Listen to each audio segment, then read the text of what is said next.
Today's daf is Kuf Kaf Daled, which is 1-4. We will begin at the new Mishnah. Kol HaKelim. See the new Mishnah? Top of the page.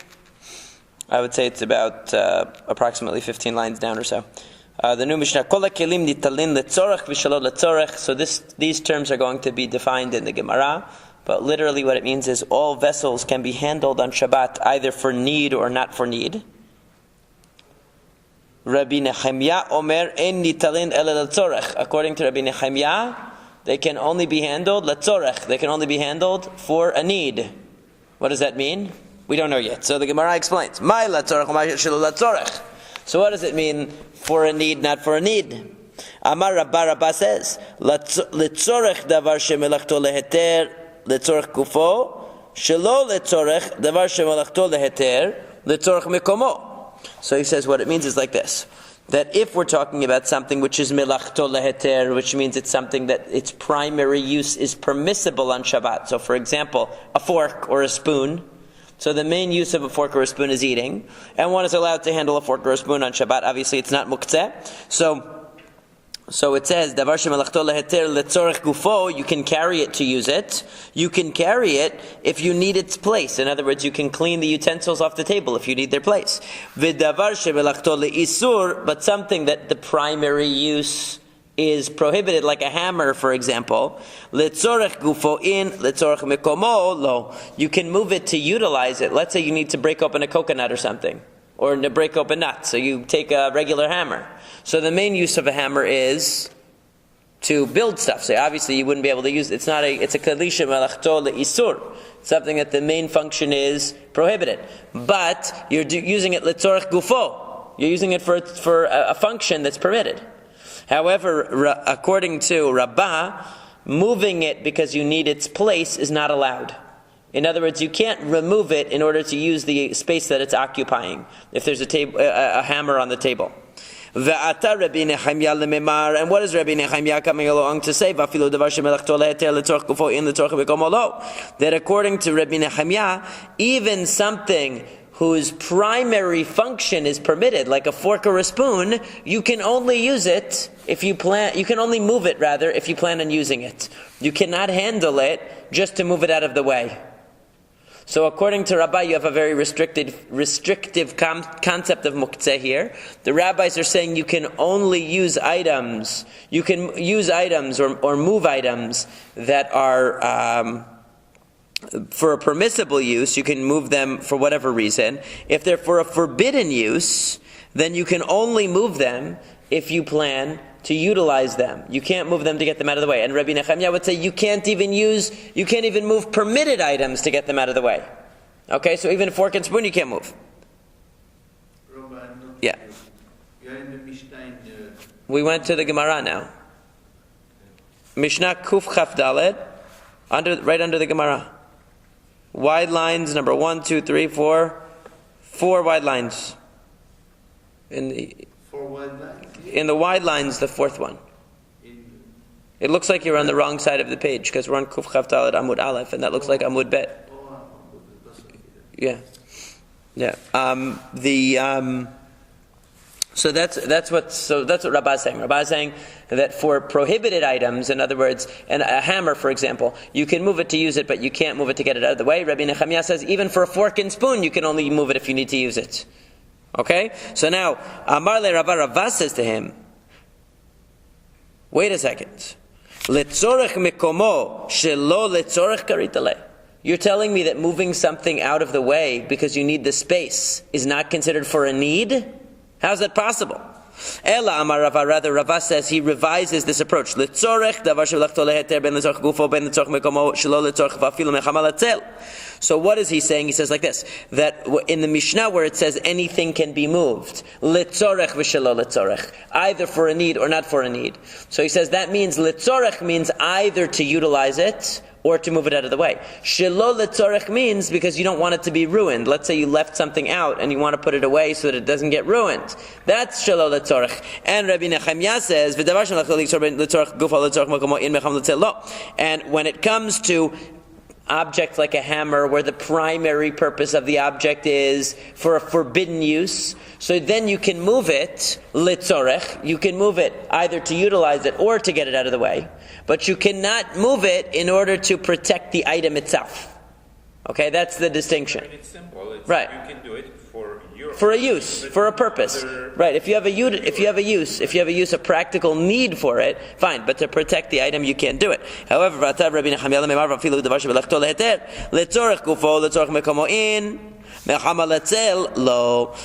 Nechemia, according to this version, says that basically what Rabbi Nechemia is saying, according to both versions, is that there is no difference between a keli shemelachto leheter and a keli shemelachto leisur. In other words, something which is designated for a permitted use, like a fork or a spoon or a plate, which the main use of a fork or spoon or plate is to eat, right? A hammer, the main use is to hammer nails. That's definitely not allowed. So according to the Chachamim, there's a distinction between keli shemelachto leheter, a vessel that the main purpose is permitted, that you're allowed to move it not only for a practical use, but also to protect the item, and a forbidden item, like a hammer, you can move it if you need to use it, or if you need to get it out of the way, but you can't move it if your purpose is to protect the hammer. Okay? You can use scissors to open to open a package, let's say. Right. So, now according to Rabbi Nechemia, there's no distinction between keli shemelachto leheter and keli shemelachto leisur, which means you can never move an item to protect it from the sun. You can never move an item for its own purpose. You can only move items to utilize them. Okay? Now, according to the first version, Rabbah, what that means is the equation between keli shemelachto leheter and keli shemelachto leisur, according to Rabbi Nechemia, in the first version was that you can't even move it for its place, right? That's what Rabbah said. Rabbah said you can't even move it to clear it out of the way. Not even forks and spoons, let alone a hammer. Same thing according to Rabbi Nechemia. According to the second version, since you can move forbidden items like a hammer out of the way for space, you can also move forks and spoons out of the way for space. But whatever you can't do for a hammer, according to Rabbi Nechemia, you also can't do for a fork and spoon. So since you can't move a hammer out of the sun to protect it, you also can't move a fork or a spoon to protect the item. Okay? So in other words, he's equating the two. He's equating the So according to both versions, he's equating a hammer to a fork and spoon. The only question is, what is the range of use of the hammer? Right? Or handling of the hammer. What's permitted and what's forbidden? According to the first version, you can't even move it to get it out of the way. And that's the only thing they're arguing about. Right. Whether you equate or not. Right. Whether there's a two-step thing or it's the same. Now, okay. So now we say, okay. That's what we're up to. So, Yativ Rav Safra Rav Achabar Huna Rav Huna Bar Hanina V'Yatvei V'Kamrei. So a group of rabbis were sitting around, Rav Safra, Rav Achabar Huna, and Rav Huna Bar Hanina, and they were all saying, Le Rabba Aliba de Rabbi Nechemia. Now, according to the first version, it was very restrictive, right? Because according to the first version, even forks and spoons you can't move to clear them out of the way. There's nothing you can move to clear it out of the way. According to the Rabbah's version of Rabbi Nechemia, you could never clean up. So the question is, according to him, how can we clear the table on Shabbat? Right? Because according to Rabbi Nechemia, you can never move anything out of the way. Not a permitted item, and not a hammer, and not forks, nothing. So how can you clean the table? Amar lo, they said to him, he said to them, Rav Safra said to them, Midid dahava agarav shel ra'i. Just like you can move a dirty chamber pot away. Remember, we learned this many times. A dirty diaper, a dirty chamber pot. Anything that is unsavory that's in your living space, you can move it away. You can also move dirty plates and forks and spoons out of the way. That's the only reason. Okay, that's the only reason he would let you do it. Amar le Abaye le Rabbah. Abaye said directly to Rabbah, Lamar ali b'de Rabbi Nechemia hanekarot echem metaltalinanu. So he asked Rabbah himself, you interpret Rabbi Nechemia as saying that you can't move any items to get them out of the way. You can only pick up an item on Shabbat, according to Rabbi Nechemia, if you plan on actually using that item, period. So according to you, how can you clean the table? And Rabbah said, Amar le Rav Safra chavrin Tirgema midida havag Rav Shel Ra'i. He said, our friend Rav Safra already explained the reason. The reason is because he considers it the same as moving garbage out of the way or moving something dirty out of the way. You're allowed to do it. Abaye raised an objection to Rava. Now remember, Rava is the one that has the more liberal view, okay, that says that you can move a forbidden item like a hammer, whether to use it or to clear it out of the way. And of course you can do that for a permitted item. For a permitted item, though, you can even move it to protect it, right? You can move it to protect the item itself. So the following case, now in the past 2 dapim, these cases have been recycled 1,000,000 times. So if you've been following the daf, although we didn't record the last 2 dapim yet, but you would know these cases already. They keep recycling. So madocha, this is the vessel that's used for pounding, let's say, spices, or for, in this case, pounding garlic. Im yesh bashum, if it has garlic inside metaltelinota, you can move it around on Shabbat. V'im lav in metaltelinota, and if not, you can't. In other words, because it's prohibited to crush garlic or to crush spices on Shabbat. You're not allowed to do it. So it's for pounding. So medocha, so you're not allowed to utilize it on Shabbat. But if it has already, you left garlic in there, you can move it. So the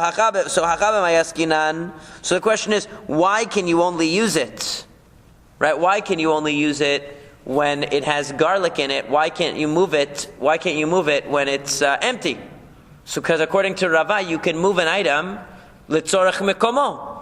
You should be able to move this item when it's blocking you and you need the space. So why does it say you can't use it? So again, he's going to say that that's referring to a case where you're moving it not in order to use it and not for the space, but you're moving it to protect the item. You're putting it away, basically. You're putting it away. You're not allowed to do that, according to everyone. There's an objection for Shavin Kitzev Alav Basar Asul Taltalo. Again, this is talking about the item that they would grind spices in, and somebody used it as a chopping block to chop meat. So once you're done using it as a chopping block to chop meat, you can't handle it anymore. Okay? Now what's the reason? Why can't you move it to get it out of the way? Answer again. So every case where you see that you're prohibited to move something, Rava will say it's talking about where you're moving it for the purpose of the item itself. Okay? Because when you're moving it for the purpose of the item itself to protect the item, that's the only time Rava actually says you can't move something. So that's the only case he's going to ever have, where he's not going to allow you to move a muktzeh thing, is when you're moving it for the thing itself. Because if you're moving it to use it, or you're moving it to move it out of the way, it's okay. So now the Gemara raises an objection. What about what it says in the Mishnah? Why does it say you can't take a piece of wood, which is normally for firewood, and put it under a pot, like as a pothole, a trivet, right? And you can't put it under a door to support a door that needs like a door jamb or something like that. You can't put it under there. Wait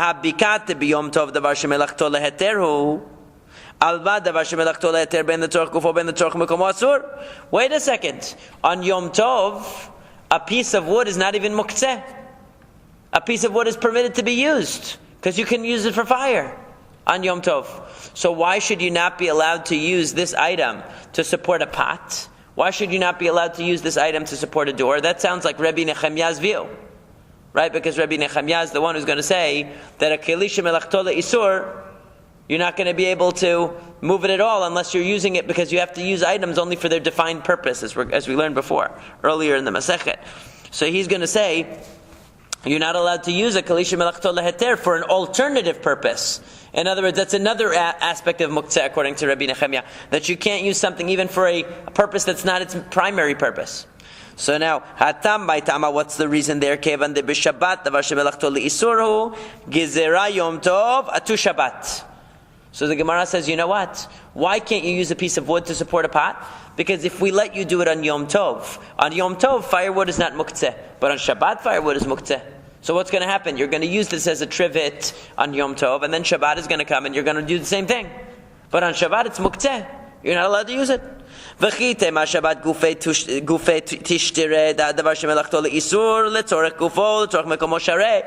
Maybe you'll say even on Shabbat. Wait a second. Why can't I use a piece of firewood as a trivet on Shabbat? So what that the wood is muktzeh? Didn't we say that the tzorech gufo, if you're using it, normally it's for hasaka, but you're using it to put it under the pot, to support the pot. So what's the problem? Aren't you allowed to take something muktzeh and use it for an alternative purpose? You are allowed to. You're allowed to. So hane mileh hechadika alav torat keli alav, hechad leka torat keli alav lo. That's only true when an item has Torat Kili, it's considered a vessel. A vessel can be moved on Shabbat, even if the vessel is normally used for a prohibited purpose. But you want to use it for a permitted purpose, like a hammer, for example, is a vessel that's normally used for hammering nails and fixing things. You're not allowed to do that on Shabbat. So it's a keli shemelachto le'isur. However, since you're using this to break nuts open, let's say, you're allowed to use it. But that's only true about a keli, about a vessel. Something that's not a vessel, like just a piece of wood cannot be moved on Shabbat at all. Umi gazrinan. What's the difference between What? a vessel and... That's just part of the rules of muktzeh. It's called etzim va'avanim. Things that are etzim va'avanim, like pieces of wood, rocks, What's called a vessel, though? something that's fashioned for a purpose. It has to be fashioned in order to... A piece of wood that's like a... Just a random piece of wood is muktzeh automatically, unless you set it aside for Shabbat use. What if it's a piece of wood that was fashioned? Then that would be... That is, if it's fashioned, it would be okay. But here we're just talking about random piece of wood. Random piece of, okay. Right. So, something that you were going to throw in the fire, basically. Right. So umi gazrinan. So far, what we're saying is that the reason why you can't use this piece of wood to hold up a pot or as a trivet under a pot is because since on Shabbat it's muktzeh, right? Because you can't use it for fire, because you can't use it for its main use. And even though on Yom Tov it should be permitted to use it as a trivet, we don't let you use it as a trivet on Yom Tov because you might use it as a trivet on Shabbat. And on Shabbat it's definitely muktzeh because it's not a vessel. Okay? So that's what the Gemara is saying so far. But is that true? Umigazrinan. Do we really make gezerot and say that you can't do certain things on Yom Tov because of Shabbat? That's not true. Because because we learned that, let's say you have fruit drying on the roof. You put fruit drying on the roof on before Yom Tov, and then a rainstorm comes, it's going to get ruined. So you can lower it, even though it's a tircha, even though it's extra work, you can lower it through the skylight of the house into the house. Okay, you're allowed to do that on Yom Tov, but they did not permit you to do it on Shabbat. So what do you see? You see that the rules of Shabbat and Yom Tov are not commensurate. Because sometimes you'll have something that is, they didn't make a gezerah and tell you couldn't do it on Yom Tov because you might do it on Shabbat. Even though it's permitted on Yom Tov and not on Shabbat. We don't see that they told you not to transport the fruit from the top of the roof into the house. They would have to be more selective on that because they can't say... Because they can't say you can't cook. Right, of course. Right, but here we're talking about handling things and moving things. So maybe, since you can't handle it or move it on Shabbat, you might say, well, you can't handle it on Yom Tov and move it because maybe you will think that you're allowed to do it on Shabbat as well. But we don't say that. We say you can do it on Yom Tov, not Shabbat. Umi lo gazrinan, but is it really true that we don't make this gezerah? We do. Vatnan in ben Yom Tov l'Shabbat ela ochil nefesh bilvad. Isn't it true that every rule that applies to Shabbat applies to Yom Tov and vice versa? So generally we do. So actually we have a bigger problem now because you just told me that you're allowed to move the fruit on Yom Tov from the roof into the house when it's going to rain on Yom Tov but not on Shabbat. But the other Mishnah says that there's no difference between Yom Tov and Shabbat. So apparently he would say you can't move the fruit. So what's the answer? Amar Rav Yosef says, Lo kashya, no problem. Ha Rabbi Eliezer, ha Rabbi Yoshua. It's a machloket between Rabbi Eliezer and Rabbi Yoshua. One would say that you're allowed to save the fruit on Yom Tov, but not Shabbat. And the other one would say, even on Yom Tov, you're not allowed to. How so?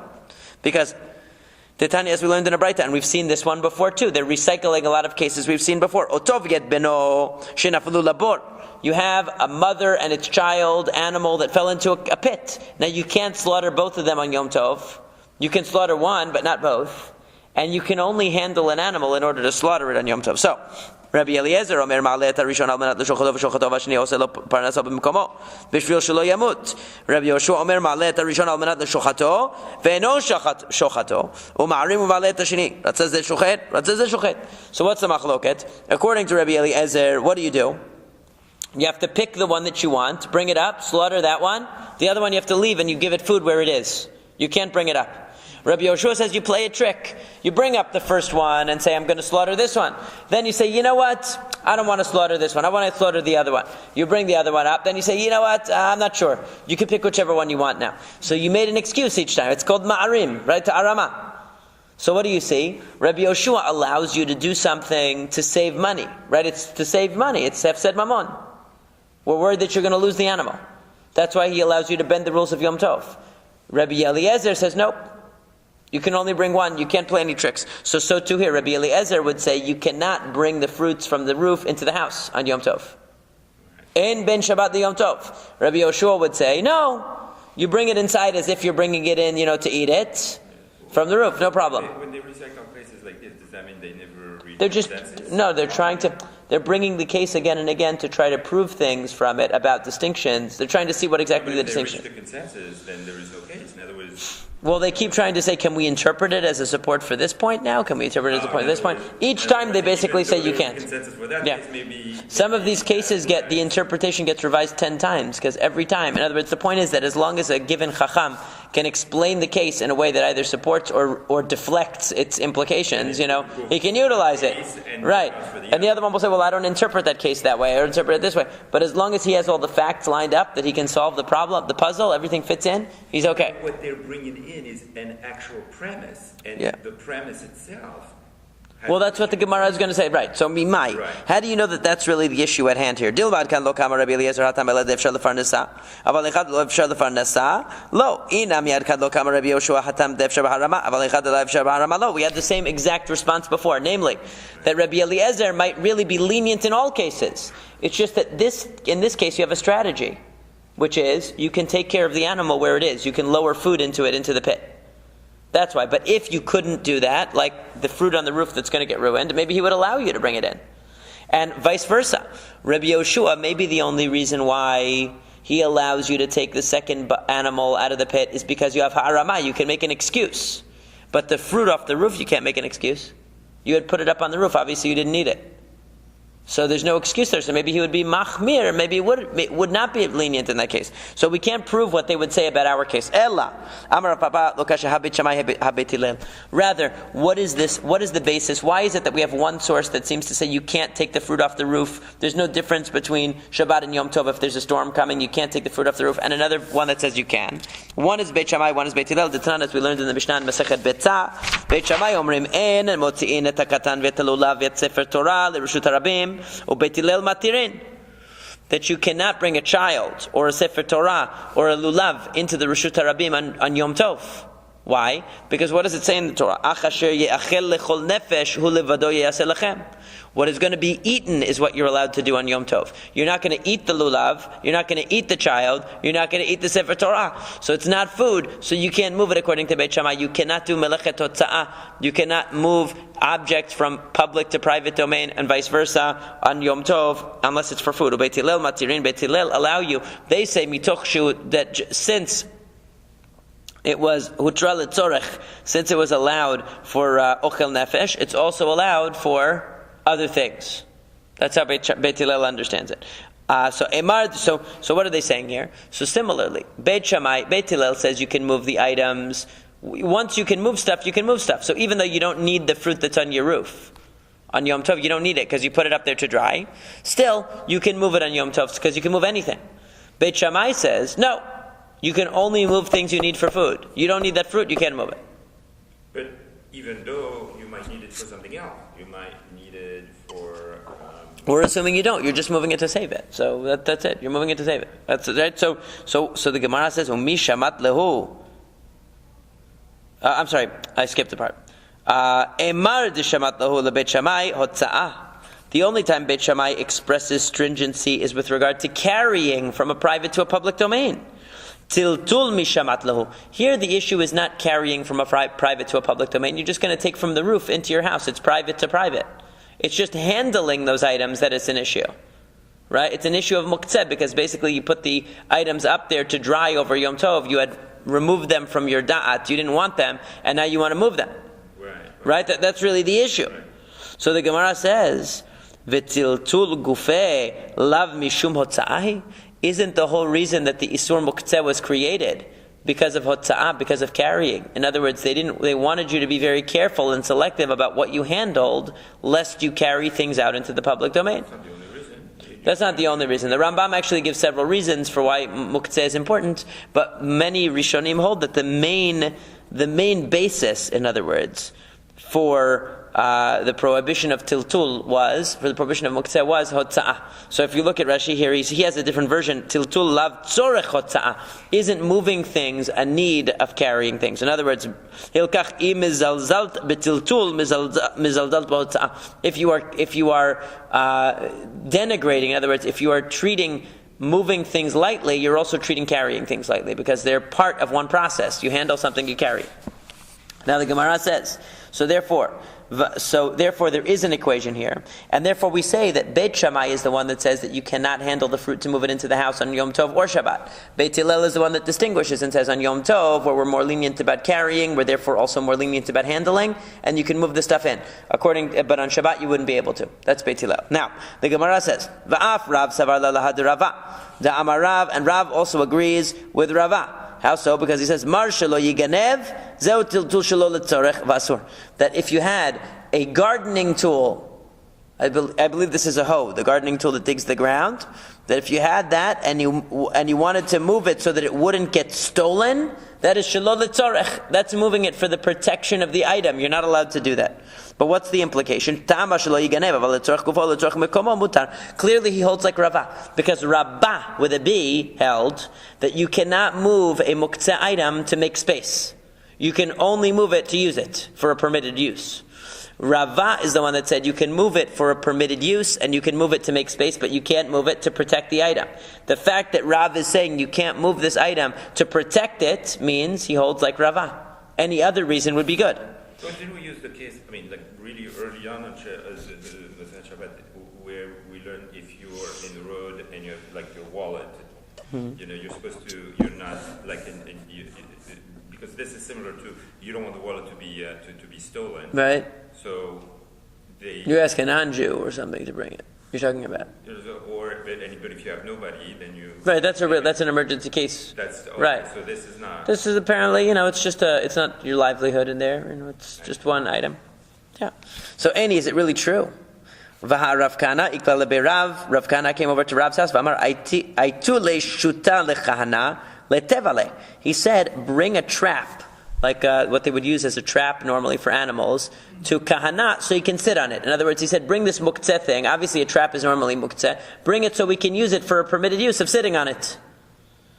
Love the memra the davar shemelachto leisur letzorch gufo in letzorch mekomolo. Isn't the reason why he's saying bring it so we can sit on it to show you that he means that you can only carry it because you're going to be using it, right? That's the only reason. No, hachi amarlo. This is what he said. Shakolu shutam mikame kahana. Really, what he said was move it out of the way so kahana can sit down. So actually, he said move it to make a space for him. So he said, not only when you're going to use it, even to make a space. Maybe really what he was doing was moving the item from chamal. They were moving it from the sun into the shadows, into the cold place. So he said, bring it so we can sit on it. In other words, they wanted to bring it into a safe place, but they had a use for it. So he said, move it from. So if he hadn't said anything, they would have thought, you're allowed to move this trap in order to protect it. So he said, no, you're only allowed to move it for a use, to exclude the possibility that you would think that they were moving it inside just to protect it. So Rav Mari bar Rachel havale hahi be sadyevata b'shimsha, that he had some pillows that he left out in the sun. He came to Rava Amar and he said to him, can I move them? Because what is this a case of? Chamal. It's in the sun, it's going to get ruined, maybe the pillow. He wants to move it into the shade. Amar said, Shari, it's fine. Itli aharina. He said, but I have other ones, I don't need to use it. He said, it doesn't matter. Chazul orchin. If other people come over, they'll be able to use it, so no problem. So he said to him, I have plenty even for guests, I don't need it at all. So Amar he said, Gilita adatech dekiraba seviralach. You have revealed that you personally hold like Rabbah. Rabbah is the one that says even a permitted item you can't move.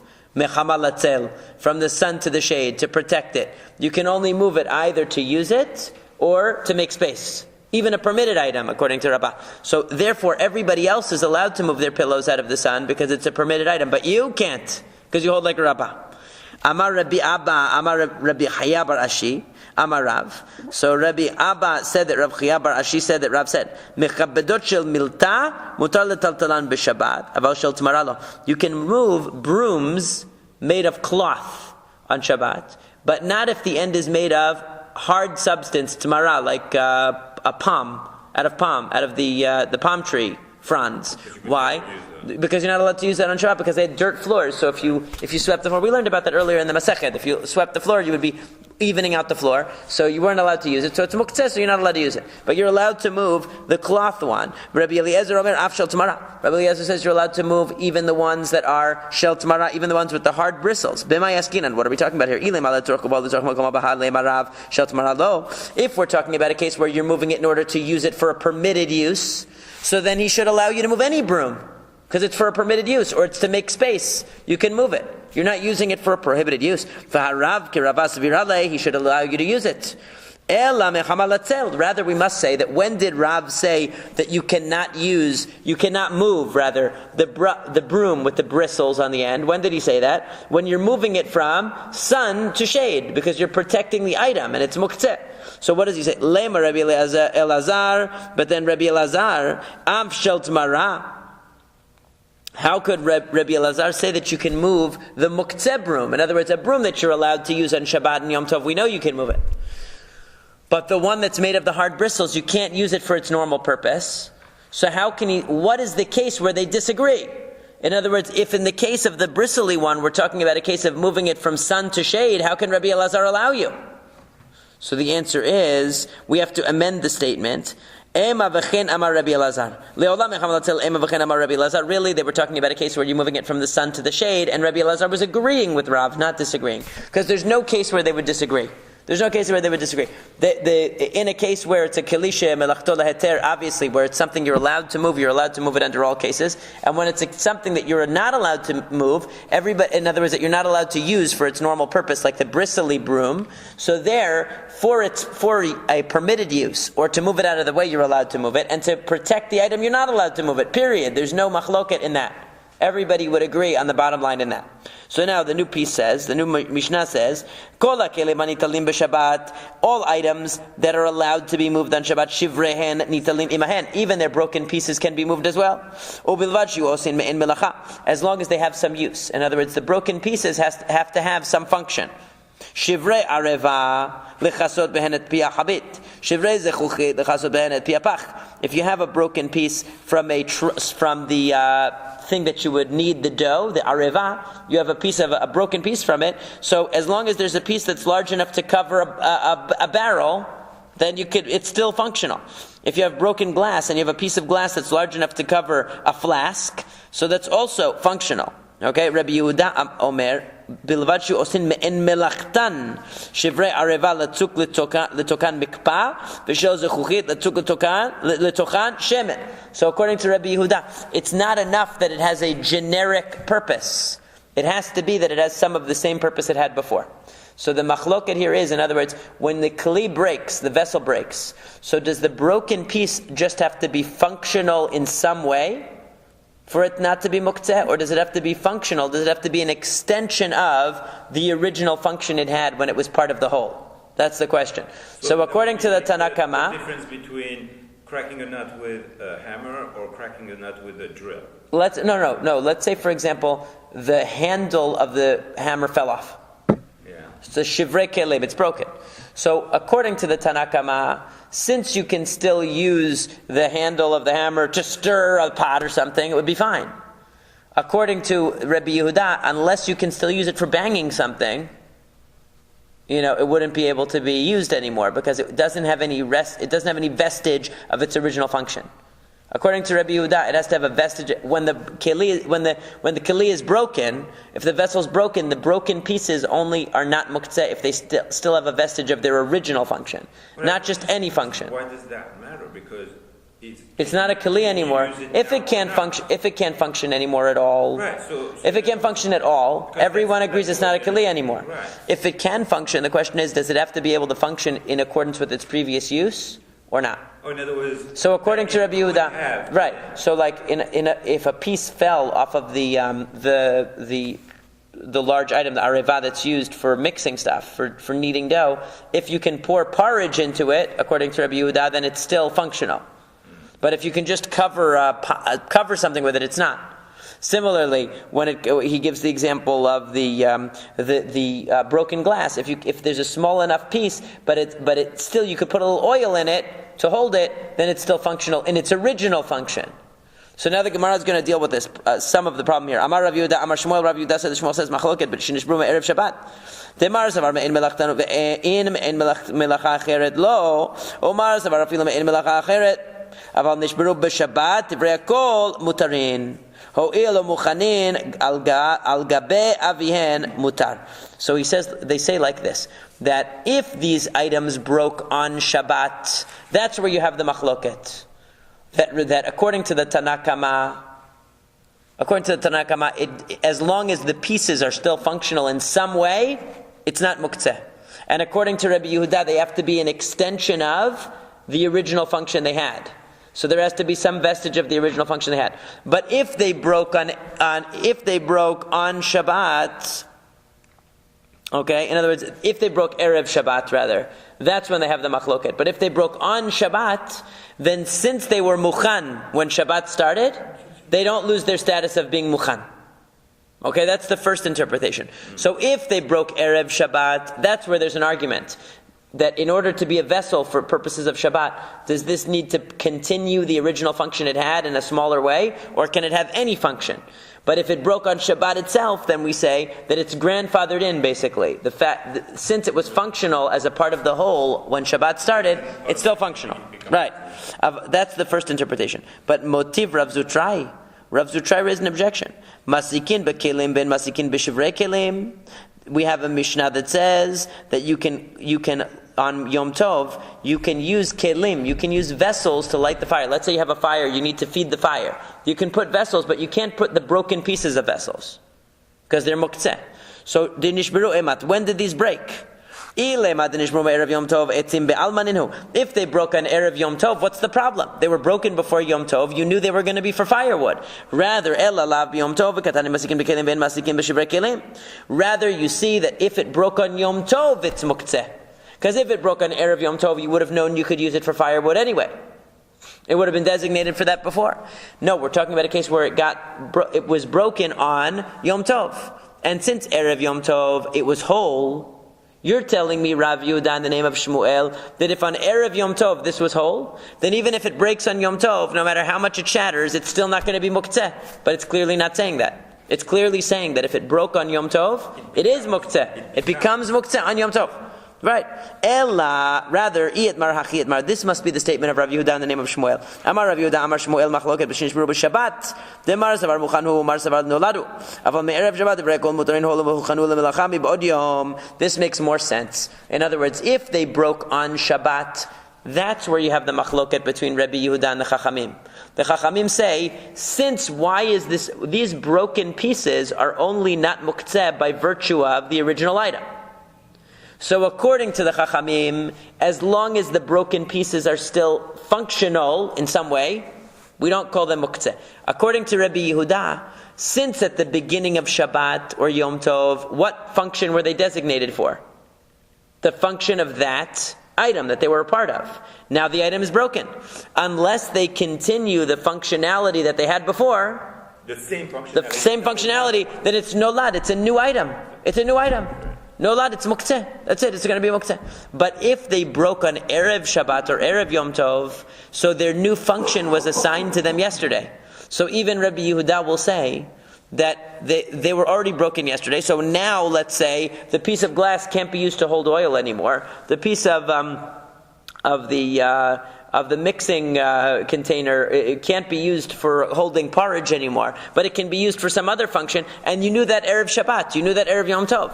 So since you knew that before, that's what it was designated for before. Okay, that's... So then the issue is the designation. In other words, what is it that you originally intended it for? Right. So if it breaks on Erev Shabbat or Erev Yom Tov, we reassigned it Erev Shabbat or Erev Yom Tov. Right. But if it breaks on Shabbat or Yom Tov, then if it lost its original function, Rabbi Yehuda says it's like a new item.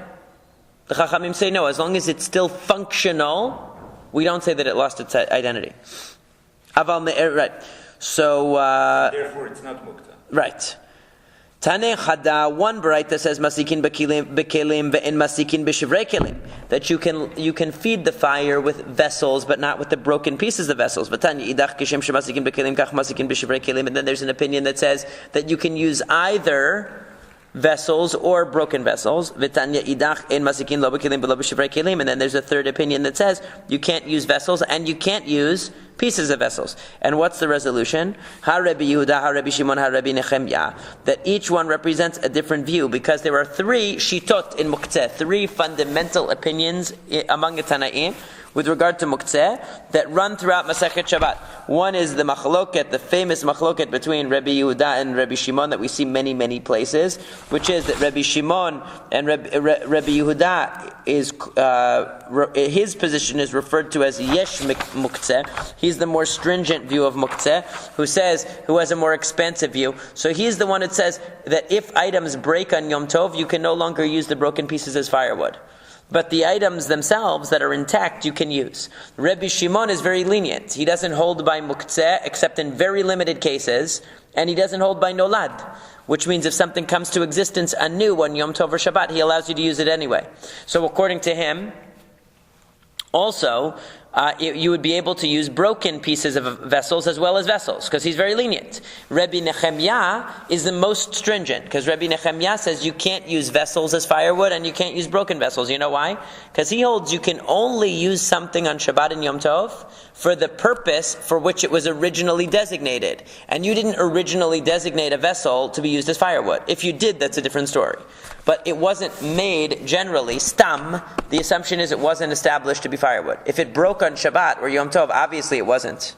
According to that, right? If you have a salad that you didn't know whether you were going to use it or not, right? on Shabbat. It's food though, it's food. But the point is, like, let's say you decided you want to use a hammer that's used for building to break nuts. He would say you can't do that. That's used for building, it's not for food. Right. Even if it doesn't matter. Let's say, you can't use an item, you can't use scissors to cut open a package, like you said. You wouldn't be able to. So that's Rabbi Nechemya. So you have three views. One that's the most stringent, because he's actually stringent in a positive way. He says you can only use things for their designation. That's how he conceives of Muktzeh. So he says, therefore, Kalishim elachto le'isur, why is it prohibited? Because its designation is for a prohibited thing. So you can never use it. Because since you can only use something for its designated purpose, and its designated purpose is forbidden, that's it. Okay? Now, according to the Chachamim, no. You can reassign something temporarily to a new purpose. Okay? According to Rabbi Shimon, you don't even need to. If something breaks, you could still use those pieces, throw them in the fire as a firewood. No problem. You could get into trouble with that one, because, See, Rabbi Shimon is very lenient. A rock, for instance. Right. Well, that's not a kli. So there everybody agrees, it's in Ba'avanim. It's not a kli. You cannot designate a rock. Right, you can't. Well, you could designate it. Yeah, you could designate it from before. You could designate a rock. That's how the holy Jews in Bnei Brak throw the rocks at the cars on Shabbat. They designated from before Shabbat to avoid Muktzeh. It's true. Okay, so now Amar Rav Nachman says, "Hani livnei deish diur mibinyana sharei letaltulinu." The chazulim is galayu. If you had bricks that were left over from a building project, you can move them on Shabbat because they can be used for sitting on. They would use bricks as a place to sit. Sharginu, but if you repiled them, why? Because they were designated. They were left over, though. Yeah, but they were left over, right? I understand that they were. So the leftover they could use, but yeah, because they would be muktzeh because they're designated for building. But sharginu, if they were piled up and it's clear, vadai aktzinu, they've been set aside for a future project, so there's muktzeh. If they were left strewn around, then it's clear that they're no longer being used for binyan, so you can use them for sitting. But if they were put in a special pile, even though they were left over from project number 1, they're going to be used for project number 2, so you cannot utilize them. Amar Rav Nachman, Amar Shmuel, Rav Nachman said, Shmuel said, Cheres ketana mutar letaltul b'chatzer, aval b'karmelit lo. If you had a small piece of cheres, of earthenware, you can move it around in the chatzer, you can move it around in the courtyard. Rashi says, they would normally use it as a cover for different vessels. And since there are a lot of vessels in your courtyard, that's where people kept a lot of their vessels, you would use it as a covering, so it's no problem. But you cannot move it around. You can't even handle it in a karmelit, in a place where it's an open area. Remember, a karmelit is an open area, but it's not a public area. So it's rabbinically prohibited to carry there. So he says, why? Because people don't leave their vessels in a karmelit.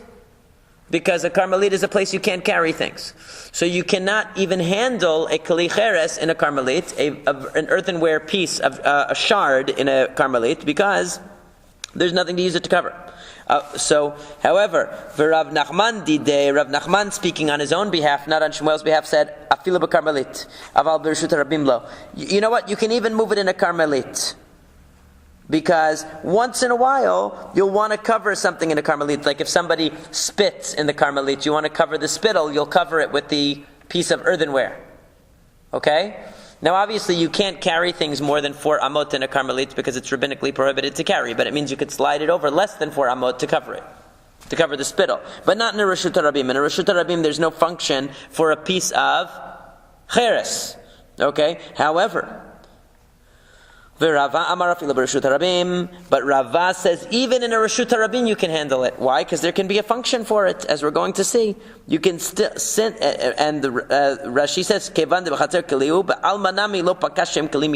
because Rava says that once something is defined as a vessel in one context, it's a vessel everywhere. We don't say that, in the chatzer it's a vessel, outside the chatzer it's not a vessel. In a karmelit it's a vessel, but not in a reshut harabim. That doesn't make sense. He said once it has a vessel function in one context, it's a vessel. That's it. We don't care where it is. It's a kli. So, and there's a story about this. And there's a story, and Rava follows his own reasoning. Because one time Rava was walking in a place called Ritzka, which was a public domain, the Mechuza in Mechuza, and Advase Misane Tina, his shoes became very, very dirty with mud. And and his servant came and started cleaning it off with a piece of earthenware. What happened? The rabbi started screaming at him. Amar lo mistaya de la gemire migmar nami migamre. So Rava said, you know what? Not only do these rabbis not know what they're talking about, but they teach their wrong idea to everybody by screaming it out. He said, "Ilo b'chatzer havai milo hava chazya lechasuye beimana hachanami chazya ledidi." Rava said, just like if I were in a courtyard, this piece of cheres, they would agree, would be considered a vessel, because I could cover other vessels with it. Here I have a purpose for it too, which is to clean off my shoes, so what's the difference? Says these guys don't know what they're talking about. And not only do they not know what they're talking about, but the people speaking the loudest don't know what they're talking about. That's even worse.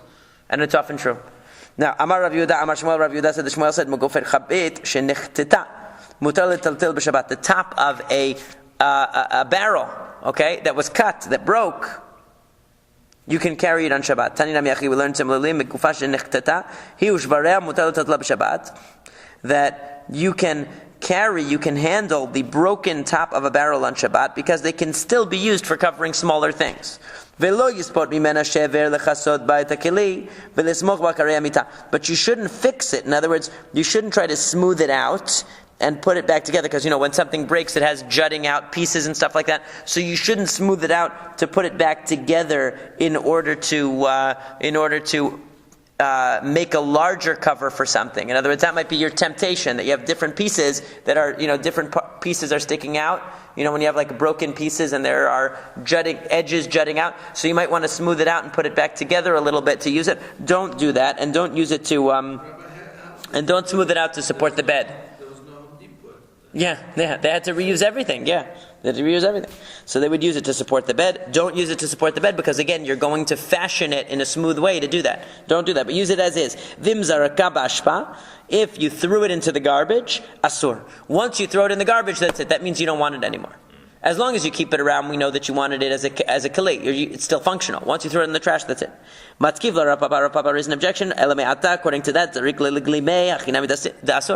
going to tell me if I throw my shirt in the garbage, it becomes muktzeh immediately? Is that true? That doesn't make any sense. Rather, Rapapa says, that if you threw it before Shabbat into the garbage, that shows that you don't want it. You negated it from being a vessel. But on Shabbat itself, it's not going to be negated from being a vessel. This broken piece of barrel top is going to retain its status as a useful item, unless you threw it into the trash beforehand. Amar bar Hamdureh, Amar Shmuel, Bar Hamdureh said that Shmuel said, that if you have a reed mat, and reed mats, the reeds can become detached from it sometimes, pieces fall off of it. So he says those pieces are not muktzeh. What's the reason? Amar Rava bar Hamdurei. As Birali, Rava says that Bar Hamdurei explained it to me. What is the function of a reed mat? It's to cover dirty air, to cover the dirt. In other words, to cover if there's something unpleasant. Either there's dust rising from the ground, you want to keep it down, or there's excrement or something on the ground, you want to cover it over, so you use one of these mats. So it says, similarly, pieces of a reed mat can be used if there's spittle or something else unpleasant on the ground that you want to cover with it. So it still retains its original functionality to some level. Amar Rabbi Zera, Amar Rav. Rabbi Zera said that Rav said, Shiarei prozmiot asur l'taltalan b'Shabbat. Pieces of fabric, in other words, a talit that's worn out and pieces of its fabric have fallen off, so you cannot use it, you cannot handle it on Shabbat because it no longer serves its original function. Amar Abaye Abaye says, that's only true of pieces of fabric that are less than 3 by 3 etzba'ot, because remember we learned that items that are less than 3 by 3 etzba'ot, even a poor person won't keep them around for any function, right? Rich people won't keep it around unless it's even bigger than that. But even a poor person has no use for something that's less than 3 by 3 etzba'ot, 3 by 3 finger breadths, because it doesn't have any use. So if a piece of your talit falls off that's larger than that, you might be able to salvage it. You might want to use it for something. But less than 3 by 3 finger breadths, everyone's going to agree it no longer has any function or value, and therefore it is trash, and therefore it is muktzeh. Okay, so that's where the Gemara concludes for today. We'll continue here tomorrow.